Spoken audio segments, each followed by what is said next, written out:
मेरा 26 साल का लड़का 2.5 साल पहले भगवान का प्यारा हो गया।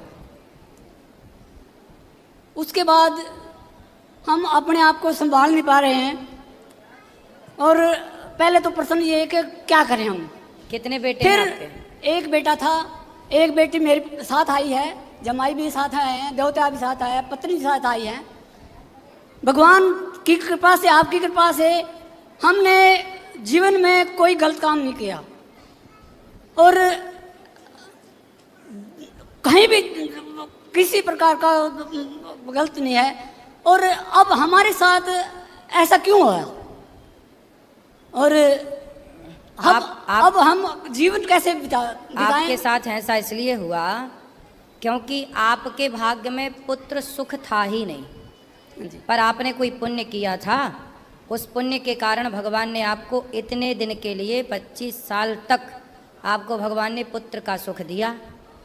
आपकी केवल एक बेटी ही थी आपके भाग्य में, पर भगवान ने 25 साल के लिए एक बेटा भी दिया और बुला लिया वापस के 25 साल पूरे हो गए। अब जो बेटी है और उसके बच्चे हैं, उसका जो पहला बेटा है, उस बेटे से आपका सारा कार्य होगा आगे का। अब आपने कहा कि हम जीवित कैसे रहें, तो जिनके बच्चे नहीं हैं, समाज में बहुत लोग ऐसे हैं, क्या वो जीवित नहीं हैं? ये संसार में आपका जन्म बेटा बेटी पाने हुआ ही नहीं था। स्वामी विवेकानंद जी का तो कोई बेटा ही नहीं था, मीराबाई के तो कोई बेटा ही नहीं था। वो बेटा के लिए तो रोई नहीं, वो भगवान के लिए रोई। ये जीवन बेटा बेटी को पाने नहीं मिला, आपका जीवन भगवान को पाने के लिए मिला है। इसलिए बची हुई श्वासें भगवान के नाम समर्पित कर दो, बचा हुआ जीवन भगवान को दे दो। बेटा आपके आशीर्वाद अब जो है, करता हूँ मैं, जो संसार में आपको दिखे सबको अपने बेटे के भाव से देखो। सब आपके बेटे हैं, सब आपकी बेटियां हैं। बेटी बात करना। राधे राधे गुरुजी। मेरे मम्मी पापा को थोड़ा समझाओ, ये सारा दिन उसके नाम से रोते रहते हैं। मैं यूँ कहती हूँ, मैं हूँ, मैं सब करूँगी तुम्हारे लिए, लेकिन मैं कैसे समझाऊँ, मैं कैसे, मैं ये दुख बड़ा है, बहुत बड़ी पीड़ा है ये, लेकिन फिर भी ये समझना चाहिए कि हम इस संसार में भगवान को पाने आते हैं। आप ये बताओ, ये मेरे साथ रह सकते हैं ना? ये बिल्कुल बिल्कुल रह सकते हैं। ये कहते नहीं हम नहीं रहेंगे, अपने घर में अलग रहते हैं और अकेले रोते रहते हैं सारा दिन। मुझे भी अलग में रहूं, मुझे भी चिंता रहती है उसकी। इनको समझाओ, ये मेरे साथ रहे। बात कराओ। रोने से क्या वापस आ जाएगा बेटा?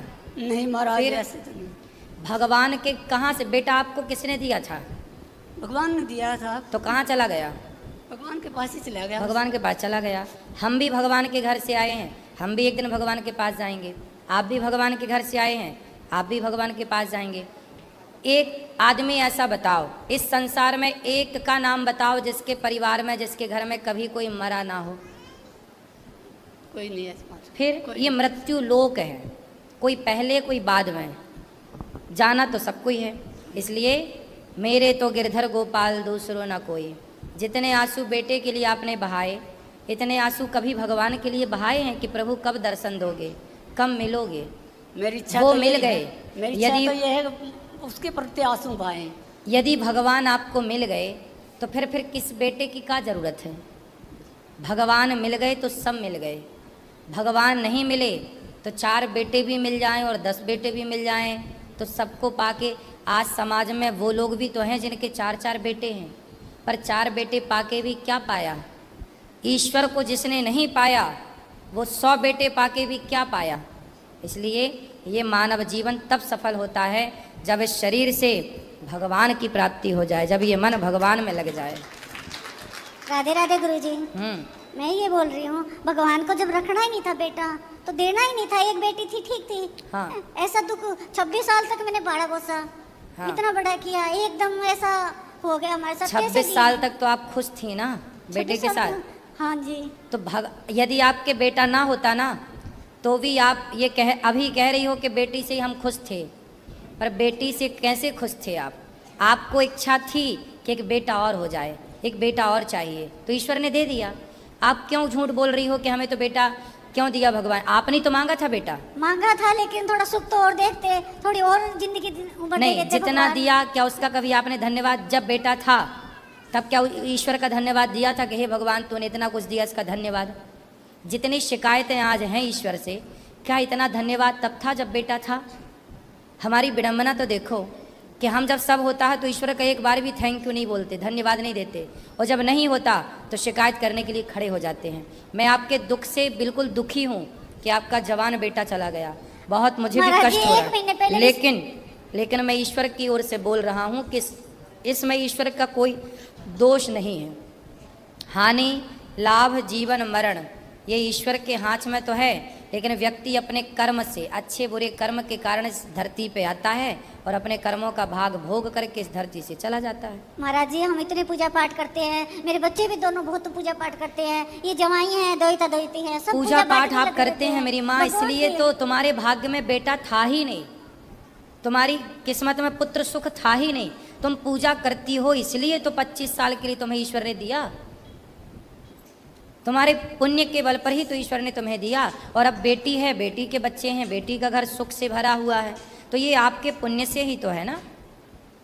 महाराज जी, 1 महीने पहले रिश्ता हुआ, मंगनी करके आए, इतने अच्छा भगवान ने, पहले उस लड़की ने क्या किया, उसको इतना दुख हुआ, 2.5 साल हो गए, वो भी ऐसे बैठी है, वो भी कुछ नहीं करती, बोले ऐसा लड़का मेरे को मिलता नहीं, मैं शादी नहीं करती। अभी विवाह नहीं हुआ उसका? उस लड़की का नहीं हुआ, मतलब लड़के का विवाह नहीं हुआ? नहीं हुआ। तो लड़की से बोलो ना विवाह कर ले। वो कहती है ऐसा लड़का नहीं मिल सकता। और देखो महाराज जी, कुछ नहीं हुआ, एक्सीडेंट हुआ, हरिद्वार जा रहा था नहाने के लिए, कुछ नहीं हुआ, डिवाइडर से थोड़ी बाइक जैसे वो हो गई, मोड़ रहा था तो फिर हो गया, थोड़ी सी यहाँ पे चोट लगी और कुछ भी नहीं। मौत अपना बहाना ढूंढती है। हाँ, बस ऐसा ही हुआ, कुछ बहाना ऐसा ढूंढा। अब आपको रोना नहीं चाहिए, अब जो ईश्वर ने जो हुआ है वो हो चुका है, उसे आप और हम बदल नहीं सकते, लेकिन भगवान का चिंतन करके आप अपने बचे हुए समय को सार्थक कर सकते हैं, सुधार लो। ये जीवन जो आपको मिला है ना मेरी माँ, मानव शरीर बार बार ना मिलेगा। बेटी बेटा तो देखो ऐसा है, बच्चे तो कुत्ता बिल्ली के भी होते हैं, लेकिन ये शरीर जो है ना, ये भगवान की आराधना के लिए मिलता है, मानो इस बात को। ये भी तो रोती है, मेरे भाई नहीं, सारे त्योहार पे भाई याद आता है। कोई बात नहीं, सब होता है वो। रोने से क्या मिलेगा? रोते कौन है? अज्ञानी। अज्ञान ही तो आपको रुलाता है, ज्ञान कहाँ रुलाता है। इसलिए तो कहते हैं थोड़ा ज्ञान की रोशनी की तरफ आओ। संसार में रहना बुरा नहीं है, कथा में हम यही तो दिन रात समझाते हैं कि संसार में रहना बुरा नहीं है, संसार को अपना बना लेना बुरा है। हमने सोचा भगवान ने फिर बेटा देगा, ये दोहिती हुई थी, मैं लड़का होगा, कमल वापस आएगा, वो भी फिर लड़की दे दी। नहीं तो बेटा है तो पहले से इसके पास। हाँ, ये है ध्रुव। फिर खड़ा हो बेटा। ऐसा क्यों आप सोचते हो फिर वापस आएगा? ये है ऑलरेडी आपके पास बेटा, ठीक है? ये दोहिता ये है। हाँ, अब ये आपका है बेटा। राधे राधे बेटा खुश रहो। राधे राधे। राधे राधे गुरुजी। राधे राधे। कोटि कोटि प्रणाम। खुश रहिए, ठीक है? अब आप हमें प्रॉमिस करिए कि पक्का वादा के रोया ना करेंगे, ठीक है? आपका आशीर्वाद। हाँ, हम आपके बेटा हैं, ठीक है? निश्चिंत रहिए, धन्यवाद मालिक। और इसके भाई हम हैं। कोटि प्रणाम। जी राधे राधे। राधे राधे। आपको कोटि कोटि नमन, चरणों में प्रणाम। आज 2 साल बाद हम जर्मनी से आए हैं, तो हम वहाँ यही सोचते थे कि भगवान प्रभु के साक्षात दर्शन कैसे होंगे। हमारे प्रभु आपको हर रोज़ प्रश्नोत्तरी में, कथाओं में कोई कथा आपकी मिस नहीं करते। हमारी धर्मपत्नी भी इसी तरह, हमारा लड़का भारत हमेशा। जर्मनी में आप क्या करते हैं? आप जर्मनी से आए हैं, क्या करते हैं जर्मनी में आप? बच्चे तो काम करते हैं, तो पहले मैं भी काम करता था, तो आजकल उम्र के लिहाज से जो पेंशन हो जाती है तो हम वहीं अपनी पेंशन लेते हैं, जो 60-70 उससे ऊपर। 60 से बाद वहाँ काम नहीं मिलता, अगर काम मिल भी जाए वो अपने उसका नहीं होता है। 65 के बाद घर में लेटर आ जाता है कि अब आप अपना आराम करो। फिर क्या करते हैं बूढ़े लोग वहाँ? बूढ़े लोग तो या तो मतलब अपने घरों में ही, या अपने कोई प्राइवेट बच्चों की दुकान होती है उधर चले जाते हैं। और हमारे लड़के काम करते हैं, तीनों लड़के काम करते हैं। छोटा छोटा लड़का तो आपका दीवाना है, कोई कथा उससे मिस नहीं होती। अभी भी अपनी मम्मी से बात की कि मैं लाइव आपको देख रहा हूँ, महाराज जी के सामने आप बैठे हैं। तो मेरे को बहुत अच्छा लगा। मेरी मम्मी डैडी वहाँ गए हैं, पापा गए हैं, तो चलो दर्शन हो गए महाराज जी के, और हमें बड़ी खुशी हुई। आज माताओं का दर्शन, लंगर प्रसादी सब देखकर हम बड़े खुश हुए, और हमें बड़ा अच्छा लगा आपको समक्ष देख के। जर्मनी के लोग कैसे हैं? वहाँ के जो लोकल वहाँ के लोग हैं वो कैसे हैं? वहाँ के लोग बहुत अच्छे लोग हैं, जर्मनी के, अपने जर्मन, बाहर के नहीं। अब तो बहुत बड़ी पब्लिक बाहर से आ गई है। यानी कि इस्लामी मुल्कों से बहुत सारी पब्लिक आ गई है, अफ़गानिस्तान, ईरान। तो वहाँ पे खाना पीना क्या खाते हैं जर्मनी के लोग, क्या खाते हम लोग या नहीं नहीं, जर्मन के लोग, वहाँ लोकल जो वहाँ के लोग हैं जर्मन, वो खाना पीना तो उनका मांस मदरा है और तो कुछ नहीं है। वेजिटेरियन भी है, बहुत लोग वेजिटेरियन भी हैं। जर्मनी के लोग जो हैं बहुत तो वेजिटेरियन। वहाँ क्या है, चर्च है कि चर्च जाते होंगे उन लोग? हाँ, चर्च अपना संडे के संडे जाते हैं, चर्च जाते हैं। वो अपने धर्म में पक्के हैं और वो एक हिसाब से बड़े अच्छे हैं, सच बोलते हैं, झूठ का काम नहीं करते कभी भी।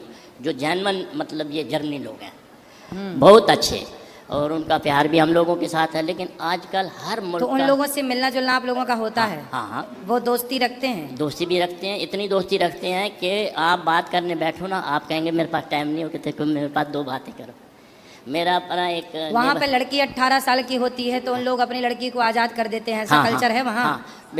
वैसे सभी नहीं है। अच्छा, सब नहीं? सब नहीं है, हिंदुओं में भी और जर्मन में भी सभी ऐसे नहीं है, अपने माता पिता की आज्ञाकारी हैं। नहीं, जर्मन वहाँ के लोग माँ बाप की सेवा करते हैं? हाँ करते हैं, ये 5 उंगलियाँ तो बराबर नहीं है, माँ बाप की सेवा भी करते हैं। घर में बैठा तो बूढ़ों की तो बहुत सेवा करते हैं, माँ बूढ़ी हो जाए, बाप बूढ़ा हो जाए, उनकी बहुत सेवा करते हैं लड़कियाँ। अगर वो अलग हो जाती हैं, अलग रहती हैं, तो फिर वो माँ तो रिवाज है। बच्चा 18 का हो गया, लड़की 18 की होगी, वो अपना अपना चुन लेते हैं, चले जाते हैं। अगर जब तक ये उनके माँ बाप तंदुरुस्त होते हैं, सेहतमंद होते हैं, तो वो अपना गुजारा कर लें। जब ज़्यादा तकलीफ़ हो जाती है तो वहाँ पर हाइम बने हुए हैं बूढ़ों के लिए, सरकार करती है, पर बूढ़ों की सरकार सेवा करती है। मतलब फिर बच्चे सेवा नहीं करते बूढ़ों की? तो बच्चे भी जाते हैं, खबर लेते हैं, ऐसी बात नहीं है। खबर लेते हैं मतलब जैसे भारत के बच्चे अपने माँ बाप के प्रति समर्पित हैं, हाँ। ऐसे वहाँ के बच्चे नहीं होते? तो वो माँ बाप यही चाहते हैं कि हमारे बच्चे तकलीफ़ में ना हो, वो वहाँ उनको अच्छी फैसिलिटीज मिलती है, उनको अच्छा सब कुछ मिलता है जी। हाँ, जैसे हम यहाँ माताओं की आप इतनी सेवा करती हैं, सब कुछ मिलता है। हाँ, A to Z आप यहाँ पर माता ने बोला, आप सब कुछ देखते हैं, लोग देखते हैं, इतना खुश होते हैं। आप जितनी सेवा करते हैं, कोई आज तक हमने किसी को नहीं देखा किसने सेवा की हो माताओं की। वहाँ पर हैं, वृद्ध आश्रम भी वहाँ पर है। जब बहुत वो हो जाते हैं तो फिर वृद्ध आश्रम में चले जाते हैं, उनका मरण भी वही लोग करते हैं। तो लोग अच्छे हैं, बड़े ईमानदार लोग हैं, और उनमें उत्साह क्रोध नहीं है, बहुत अच्छे हैं। तो आज मेरा लड़का कह रहा था राधे राधे बोलना, और आज को मैं लाइव देख रहा हूँ। बिल्कुल, राधे राधे आपके पूरे परिवार को, सब बच्चों को, सारे परिवार को आशीर्वाद भी दो, राधे राधे। और हमें बड़ा अच्छा लगा। कल हम होंगे, परसों जा रहे हैं हम। ठीक है, आएंगे, हम भी आएंगे जल्दी से। आइए, क्यों नहीं, हाँ ज़रूर आइए। आपको सभी इतना चाहते हैं, इतना चाहते हैं। जर्मनी में? हाँ हाँ, जब आपकी लाइव 2 साल पहले हम यहाँ से गए, 2 साल पहले हम आए थे 22 में। तो हमने जब बोला कि महाराज जी के दर्शन हुए, महाराज जी ने बड़ा हमारा आदर किया, कहता अच्छा। तो हमारी फ़ोटो में आपके साथ थी, बहुत उनको अच्छा लगा। ये तो आपके तो बहुत करीब है महाराज जी। मैंने कहा क्यों नहीं, हम भी महाराज जी के सामने। तो वो लोग भी आपके बड़े श्रद्धालु हैं। आप बिल्कुल आएंगे, सब भक्तों से बोलिएगा कि जर्मनी के भक्तों से आएंगे। हाँ, तो तुलसी की बात कर रही थी हमारी बहन, तो हमने भी कितनी बार तुलसी घर में लगाई है। तो 1 हफ्ता 2 हफ्ता 3 आते रह के वो सूख जाती थी। तो मैं ये प्रश्न करता हूँ कि क्या सूखी जो होती है, सुखा के तुलसी, वो भगवान को? हाँ, सूखी भी चढ़ती है। हाँ, वे को लकड़ी का बूरा हो, तुलसी के पत्तों का बूरा हो, वो भी चढ़ता है ना। जहाँ तुलसी अवेलेबल नहीं है वहाँ इसी तरह है। कई जगह तो इतनी अच्छी तुलसी हमारे मंदिर में है, इतने गमले भरे हुए हैं मंदिर में, हमारे घर में नहीं होती, कईयों के घर में नहीं होती। तो इसलिए मैंने कहा पूछा कि अगर वो सूखी, तो वहाँ मौसम ठंडा है ना? इतना ठंडा भी नहीं है। अगर लोग रखते हैं तो वो अपना कमरों में रखते हैं, बाहर नहीं रखते। इन दिनों में तो ठंड है, लेकिन तुलसी को अधिक सर्दी से बचाना होता है और हमेशा उसे धूप मिलनी चाहिए। धूप मिलनी यदि धूप आप उसे दे रहे हैं और सर्दी से बचा रहे हैं तो तुलसी बच जाएगी। जाएगी। तो रात को आप अंदर रख लिया करिए हाँ। और दिन को उसे धूप दिखाया करिए, ठीक। तो फिर तुलसी रही आएगी। हाँ ठीक। पिछले साल आप लंदन गए थे ना? हाँ हाँ, वहाँ आपके बोर्ड लगा हुआ था वो मंदिर में, क्या कहते हैं जी जी जी, जो सफ़ेद टेम्पल है हिंदुओं का। हाँ हाँ, तो लेकिन मैंने अंदर पूछा, कहते महाराज जी कथा करके चले गए हैं। मैंने कहा हमें चले गए, बाद में पता चला हमारे को। अब आएंगे, हम आपके पास ही आएंगे। हाँ, शुक्रिया आपका, क्या आप आओ, बहुत आपका सभी स्वागत है, आप आइए। खुश रहिए, खुश। चलो, कोटि कोटि नमन।